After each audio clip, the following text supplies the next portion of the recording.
E para falar sobre os últimos desdobramentos da relação comercial entre os Estados Unidos e o Brasil, eu converso agora com o ex-embaixador do Brasil em Washington, Rubens Barbosa. Embaixador, boa noite ao senhor, seja muito bem-vindo aqui ao Oeste Negócios. Boa noite, obrigado pelo convite, muito prazer voltando aqui. Embaixador, qual a avaliação que o senhor faz deste momento? Eu disse que, pelo menos formalmente, até o momento, pelo menos, o governo não mostrou que está disposto a negociar. Muito provavelmente deve fazer algum gesto nisso. Aliás, esperamos que o faça e que o faça com competência diplomática, que o Brasil tem história, inclusive. O senhor fez parte da diplomacia e é um exemplo claro disso. Mas que avaliação o senhor faz deste momento em relação a justamente esse assunto? O senhor vê potencial para se transformar numa das maiores crises ou na maior crise diplomática do país, se por acaso o governo Lula mantiver essa situação de simplesmente atacar e não negociar com o governo americano? Olha, eu acho que está evoluindo aqui, não é? Você hoje teve uma entrevista com o vice-presidente e ministro da Indústria, Geraldo Alckmin, estão fazendo reuniões com empresários lá em Brasília, aqui em São Paulo, empresários do agro, empresários da indústria. Eu acho que eles já identificaram, né, as dificuldades na área comercial e certamente vai haver uma contraproposta. O Geraldo Alckmin disse que em meados de maio foi entregue uma contraproposta ao governo americano. Eles certamente vão de novo entregar essa proposta agora com esses 50%, né? Certamente vai haver alguns ajustes. Agora, eu queria chamar a atenção de vocês para o seguinte: está todo mundo focado em dois aspectos dessa carta, o aspecto político e o aspecto comercial. O aspecto político eu acho que deve ser deixado de lado, porque o governo brasileiro convocou o encarregado de negócios lá em Brasília, deu uma dura nele, não é? Deu uma resposta dura na defesa da soberania, da não interferência. Então, a resposta para esse primeiro parágrafo já foi dada. Eu acho que a gente tem que ignorar isso totalmente. E, na minha visão, ao contrário de muitas análises que eu tenho visto e lido aí, esse parágrafo inicial, nessa carta, não está vinculado à solução da questão comercial. É outra coisa, foi colocado lá, como no caso do México, foi colocado o medicamento lá de contrabando que entra nos Estados Unidos. Enfim, o que me preocupa é o segundo parágrafo, que poucas pessoas estão dando atenção devida. Esse segundo parágrafo diz respeito à regulamentação das Big Techs. Há amigos americanos que pensam que esses 50% foram colocados aí não por causa do Bolsonaro, por causa do comércio, mas por causa da Big Tech, por causa da pressão das Big Techs. Vocês sabem que houve uma regulamentação pelo Supremo, o Congresso também está examinando isso. Então, eu acho que o governo brasileiro teria que dar mais atenção a essa questão da Big Tech. O que ele vai dizer para os americanos? Inclusive porque tem uma empresa ligada ao grupo do Trump, Rumble, que está processando o Supremo e o Alexandre Moraes. Então, eu acho que esse ponto é muito delicado e precisa ser tratado com muita atenção e com uma proposta concreta para conversar com os americanos. Eu acho que uma das possibilidades que eu vejo aí, pela minha experiência, é que o governo brasileiro deveria propor um grupo de trabalho, talvez conjunto, Estados Unidos e Brasil, para examinar esse tema. E na Europa, os europeus recuaram, eles iam regulamentar e não regulamentaram de medo de um contra-ataque dos Estados Unidos. O segundo ponto, aí eu encerro os comentários nessa hora, é a questão que o presidente está repetindo, é a questão da retaliação. Essa lei da retaliação, que, segundo se informou, foi regulamentada hoje, vai ser publicada amanhã no Diário Oficial, eu cheguei a ler quando foi aprovado no Congresso. E a lei de retaliação não prevê a retaliação no sentido de olho por olho, dente por dente, quer dizer, 50% da tarifa sobre o Brasil, a gente põe 50% na tarifa dos produtos americanos. Não é isso. A lei de retaliação comercial, primeiro foi pensado em relação à União Europeia. Lembra das restrições para o agro? Questões ambientais, né? Eram questões ambientais. E também a questão da emissão de gás de carbono. Isso foi adiado pela União Europeia. Nós resolvemos tudo isso. E agora o governo coloca isso como a gente não sabe, né, que o presidente fala em retaliação, né? Eu acho muito complicado se a gente levar isso adiante. Eu acho que o Geraldo Alckmin, que aparentemente quem vai negociar isso, é uma pessoa moderada e tal. Eu acho que dificilmente a gente vai partir para essa retaliação. Nós temos que acompanhar esses dois pontos, né? A retaliação e, sobretudo, o que vai ser oferecido na questão das Big Techs. Embaixador, deixa eu só voltar um ponto antes, então, até para a gente dividir exatamente esta relação.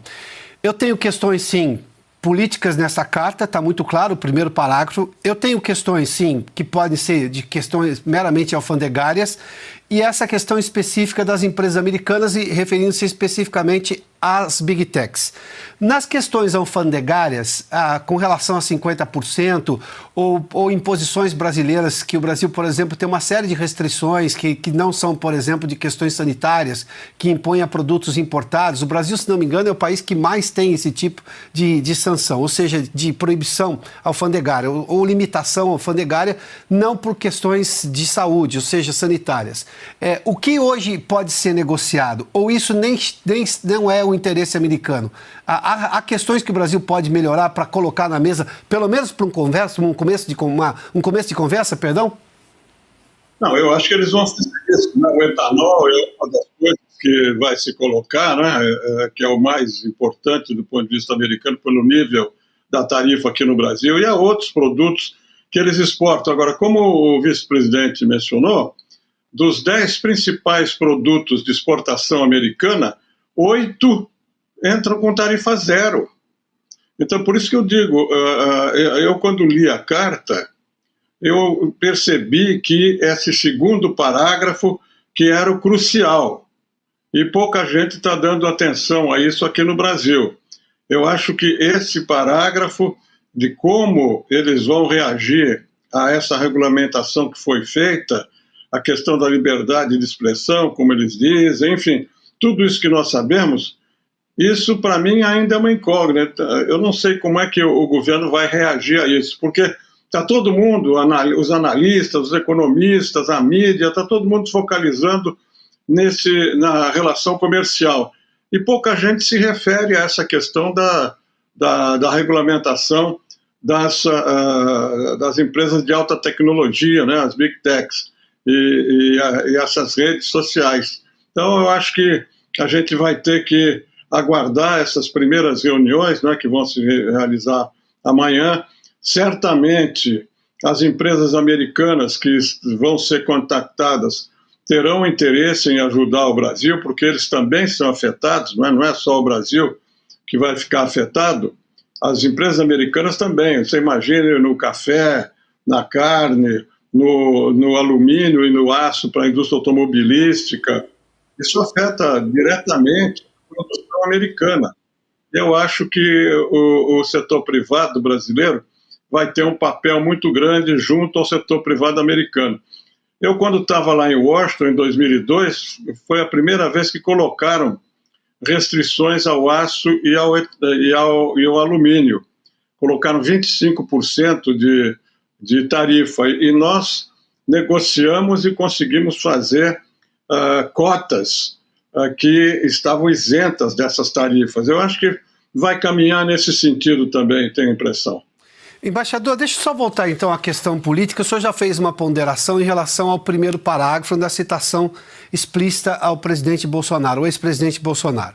O presidente americano já fez essa citação, citou novamente o caso do presidente Bolsonaro, até porque ele vê uma semelhança muito clara na perseguição que ele sofreu e na perseguição que está sofrendo, no entendimento da própria carta do que diz Donald Trump.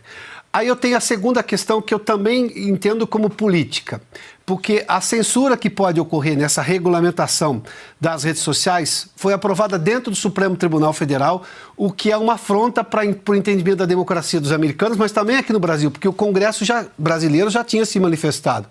Mantém-se o Marco Civil da Internet tal como está.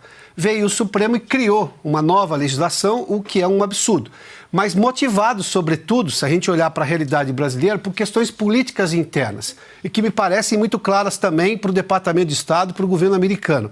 Ou seja, eu tenho a política 1 e a política 2 dentro dessa carta. O senhor vê isso dessa maneira? Porque, de alguma maneira, o governo teria que ceder. E para ceder nessa questão, ele teria que afrontar o Supremo Tribunal Federal, que hoje é parceiro dele. Sobretudo numa série de medidas. O próprio governo pediu que o Supremo interviesse e legislasse sobre as redes sociais. O senhor vê possibilidade de recuo neste ponto por parte do governo brasileiro? Porque me parece que talvez aí os americanos não vão ceder em nada. Não, na questão política do presidente Bolsonaro, eu acho que esse assunto não vai ser nem tratado.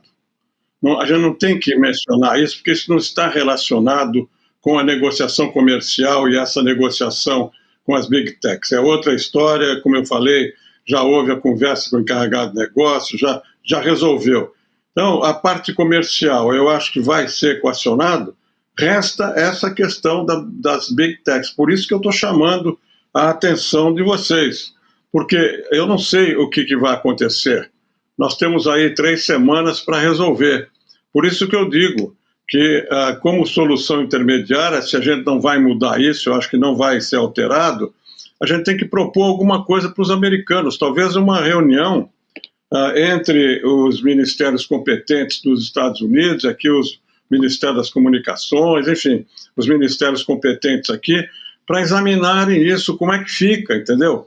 Porque esse vai ser um ponto muito delicado, e é um ponto, como você disse, que envolve instituições, e o governo brasileiro não tem condição de influir para mudar a decisão do Supremo.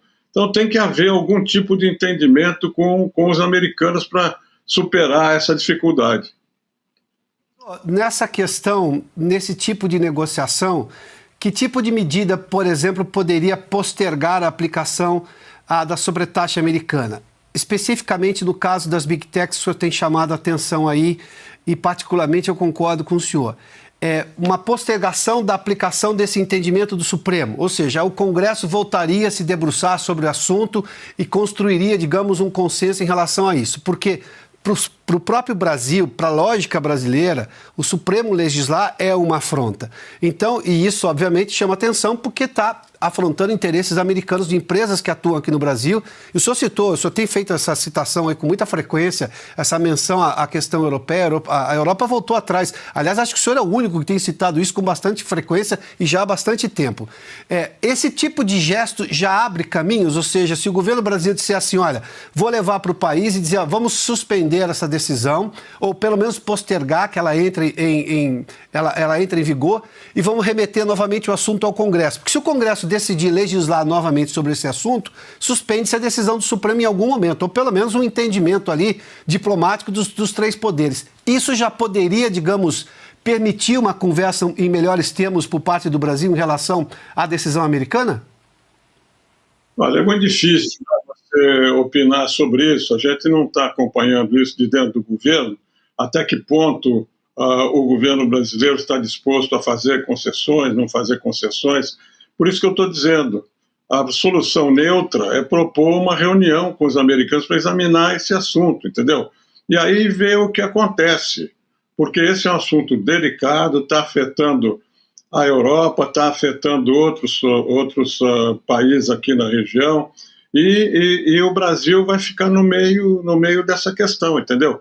Eu acho que é muito difícil você opinar sobre como deveria ser feito e tal, porque nós estamos no começo, né, da preparação do governo, né? Temos que ver como é que fica a reunião com os empresários. Certamente esse assunto vai sair também, porque os advogados da Rumble estão se pronunciando publicamente aqui no Brasil.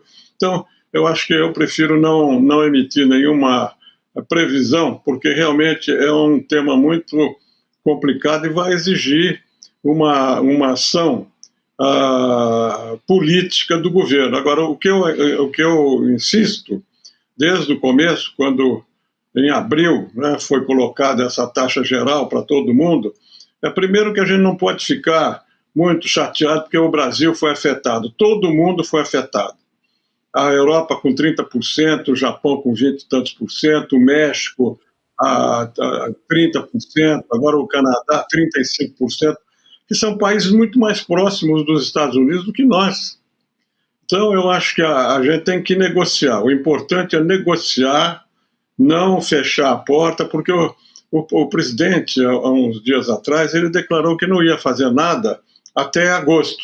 E agosto ele ia ver como ficava. Eu acho que isso foi qualificado, porque a minha impressão, ouvindo as declarações do vice-presidente, é que vai ser apresentada uma proposta, ou a mesma proposta que foi entregue em maio, ou uma nova proposta agora, entendeu?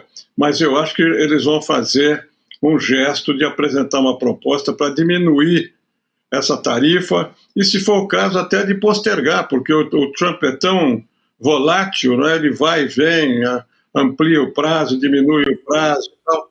Isso está dentro do cálculo, né, dos negociadores brasileiros. Embaixador, o senhor me enviou recentemente um artigo seu sobre a diplomacia brasileira e o senhor esteve tanto tempo à frente da diplomacia, de decisões e discussões diplomáticas. Diplomacia é uma coisa de gente sensata e pragmática. Nós temos críticas muitas sobre a atuação do Itamaraty recentemente. E olha que o Itamaraty tem uma história brilhante de diplomatas capazes. O Brasil sempre foi capaz, inclusive, de diplomaticamente fazer seu valor no mundo. O senhor vê o Itamaraty hoje em condições, sobretudo de independência política, para discutir com sensatez e pragmatismo uma questão que requer sensatez e pragmatismo, como essa questão comercial? Olha, não sei se você está se referindo ao trabalho que eu fiz sobre o esvaziamento do Itamaraty. Exatamente. Quer dizer, o Itamaraty está coordenando essa negociação. Quem está coordenando é o MIDIC e a Casa Civil. Essa é outra prova do esvaziamento do Itamaraty, entendeu? O Itamaraty está assessorando, mas quem está dirigindo é o Geraldo Alckmin e o Rui Costa. Então, eu acho que está havendo problemas lá no Itamaraty por causa dos cortes no orçamento. Você não tem dinheiro para mandar os diplomatas participar de reuniões, você não tem, atrasa as remoções para o exterior porque não tem dinheiro para mandar os diplomatas. Enfim, está havendo uma situação muito complicada, nem falando do aspecto político, né, da divisão que existe entre a presidente da República e o Itamaraty, não estou nem falando isso, mas em termos práticos, o Itamaraty nesses últimos anos, né, 20, 30 anos, vem sofrendo um esvaziamento gradual, que eu acho que não é bom para o país. Quer dizer, se você olhar a história dos 200 anos da política externa brasileira, você, desde 1822, na independência até agora, você vai ver que o Brasil é um dos poucos países em que a política externa plasmou o país. A negociação das fronteiras, né, com o Alexandre de Gusmão, depois com o Barão do Rio Branco, e o desenvolvimento econômico, antes de haver Ministério do Planejamento, de haver Ministério da Economia, o Itamaraty já falava em desenvolvimento econômico e brigava nos fóruns multilaterais a favor do Brasil. Então, eu acho que os futuros governos vão ter que repensar essa posição do Itamaraty para fortalecer o Itamaraty, inclusive nessas negociações internacionais. O papel do Itamaraty é muito importante. Nós temos antenas em todas as embaixadas, temos que ter uma presença, né, da diplomacia pública, enfim. Isso vai ter que ser, em algum momento, vai ter que ser corrigido.